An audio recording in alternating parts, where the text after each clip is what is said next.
Ayu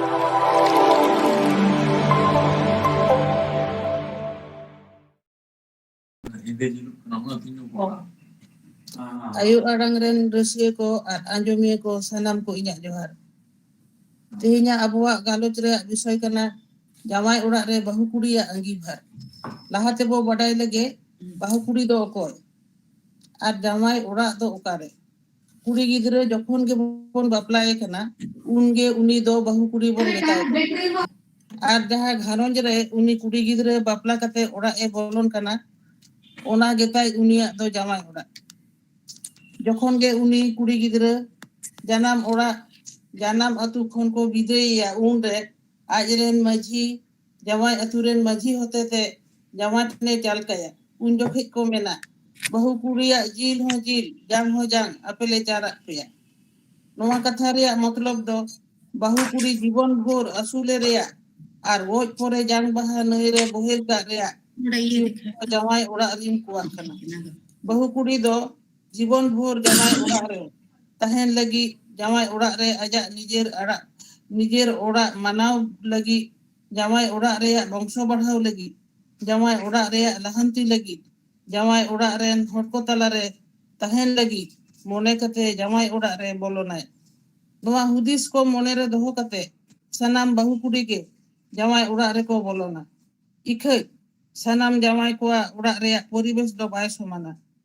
Jamai orak atu disom ho hui dareya ar bangkhan shohor bajar ho hui dareya. Atu disom reyak kami kasni ar shohor bajar gharonj reyak kami kasni alada geya.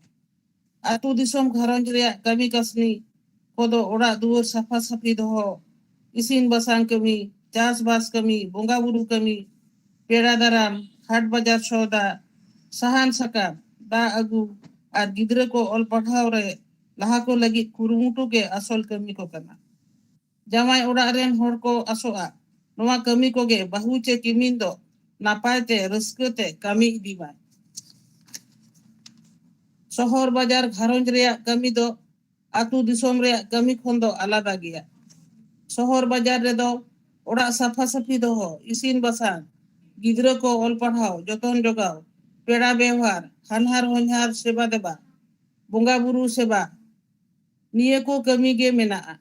Jamai orak rin ko asoa nawa bahu se kimin tako noa kami ko napay te raske te koraw idimay. Sohor bajar bahu kuri ol padhaw hotete nukri chakri rehon menak koa. Okoy do daktar, okoy do nurse, engineer, officer, master, sorkari company kore hoko nyelok kana. Bahu kuri okoy do lebar kami hoko kami kana. Nuku bahu kuri jahay puisa arjaw kami re menak koa. Somoy re undoko huyu'a kami lagi ar kami langga kate orak ko ruwara. Unku then orak kami asa doho do bang lakti kana. Orak renak kami lagi do orak ren hor kuak goro emok lakti kana. Ar bangkhan kami doho lakti kana. Nongkan uihar jamai orak ren hor kuak mone re agu dorkar. Bangkhan noa karon te poribar re osanti hiju'a. Kimin bahare khon puisa arjaw kate aguyay ar unige orak renak sanam kami puroway. Nongkan asa doho ge bang ucit kana. Ol padhaw bahu kuriya akuak bektigoto shok menak takwa. Okoy do ol bel menme sahe chorcha okoy do gainahar okoy do somaj susare lekate kami sanae kana. Unku numa sujog jamai orak ren hor ko emok dorkar. Numa lagi jamai orak ren hor koak goro reyak lakti mena'a. Oka redo nyelok kana etak jati bahu kuri ko hijuk kana. Etak jati ren bahu kuri ko santar somaj re ko hijuk kana. Nuku bahu kuri koak do jotok hon marang daito do abuak santar pasi cek lakti kana. Jemon orak ren hor ko saw pera ko saw santar pasi te ror dareyak may. Ar aj ren gidre ko ho santar pasi sena ko may. Nongkan bahu kuri ko ho santar koak ariteli riti rewaj bonga buru koy nyel tinhu ko may. Bahu kuriyak jamai orak re anggibhar noa citan rehon lade mena'a. Uniyak bapla cek lekate huyi kana. Bahu kuri jamai orak ren hor ko nyel kate kusi kate bapla kate ko agu kak deya. se jamai koda ge ajak kusite bahu kuri agu wakat dia. Jamai koda judi ajak kusite bahu kuri agu wakat dia ar jamai orak ren hor koak kusi banua. Enkhan bahu kuria joto kami ge bako kusi ar uni bagi reak ko cestaya. Bahu kuria joto kami rege dos ko panja nyama. Ar uni sasti ko emaya. Jemon jamai orak kun aj tege ruwur jong mai ajak orak te. Nongkan परिस्थिति रे दो जमाई ओड़ा रे बहु कुड़ी अंगीभार हताव दो अडिगे कुठिना आतु दिसोम रे दो रंगेज हरगे को बेसी ताबोना उनको दो बापला कते बहु बाको अगुए कोआ दाड़े हों बनुआ उनको रेन हपन को गे आको कुसीते तिरिल तरफ कते बापला रे कमी को पुरोवा नongkan बापला रे अडिगान आयो बाबा कोआ आर ओड़ा हर कोआ बहु कुड़ी दोहो रे मोतगे बनुआ नongkana घटना अडी जायगा रे नेल कना ओका रे दो बापला कते अगु कते रेहो को साकाम ओड़ेज कते को बगिए कोआ नongkan घटना को नेल कते गे 2004 रे इन तिरले चेतान रे मिटेन ओनोलिंग ओल आकादा nyutum do santar kuri hopona gonong duki jothat kana noa ge inya kukli do disom hor kothen dosar do tirle nyutum miten onor heñ ol akada onare bahu kuria অবস্থা আর দায়িত্ব রেনাক চিতারিং সাব রাকাব আকা ওনাগে নিতো ইñ Anjum সাঙ্গিয়া বকানা অনরহে nyutum tirle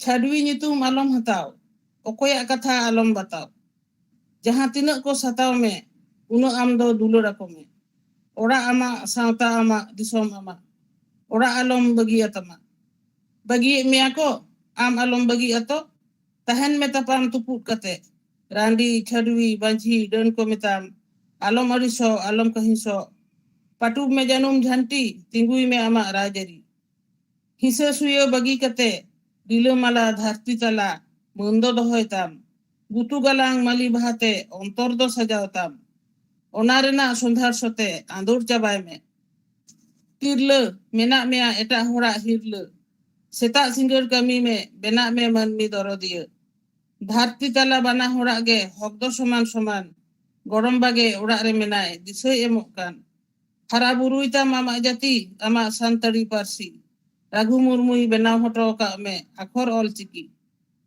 तोपोला काने माया मोहते रेंगे तेतांग जाला रे चला M नाधा कमीते कटी कटी गिदरा को आमगेम जतन हरा को आलम अरिसो आलम कहिसो कारांग nyutut ogom doria पायरा पारन में Olo itu erme sanam ora dubur te. Am chadwi lagi te ora ren gato ko mido. Hasa lala kate juri ko pere. Dipi lam ko hasa juri sanam eken eril kora kuri. Enho tahan me hasa gadal re. Taki tapaki kol samagal dunia talare. Okoy de mina daka tukuj re bisde khanjokan. Karang khocang re hende ayang am samang re jajilman. Enho tirle tinggu ketejo me राजपटा दो हताव में नवा नवा रायरी धरती रे अगुई में अरु रुवड़ में संतार संता नियगे तहेना तिरलु काम ठेन आस तिरलम हरग मेढे सकोम लेंगा तिरे आमरेन जामाई दो मेढे सकोम हरगेम जजम तिरे तबे ना तो तुले डंडी दो समान समानो तिरलु सिविल सिविल कथाते हड़को आयुर कम संसार समुद्र नांग अगोम दरिया पायरा पारम में सावता सुसर कमी होरा am ठेन तहेन आस तिरले दो आलम दो होया कुचित रे आमा जंगा लातार रे दाव दो उनी हो एमाय में धरती तला रे आम होते सेपेñ akat me tege menak mea nit ho jajilman susur menak me ama sawta tala re आचार बिचार लाई lakcar माझी पारगाना गोडेत रेना तिरले हो एमाय में हो कई दरी उसत उपusat मानवा जीवन रे जाय जुगे तहेना जुगे जुगे तहेना अमा मासाल आधा हमेट में धरती तला संतार जतिया मन मची आयुर कम सिबिल अड़ांगते सनाम जुवन कोड़ा कुड़ी हताव में हो कई दरी जोल में देवे बती लेंगे लेंगे धरती तला बेना में रंगकिनी जोहार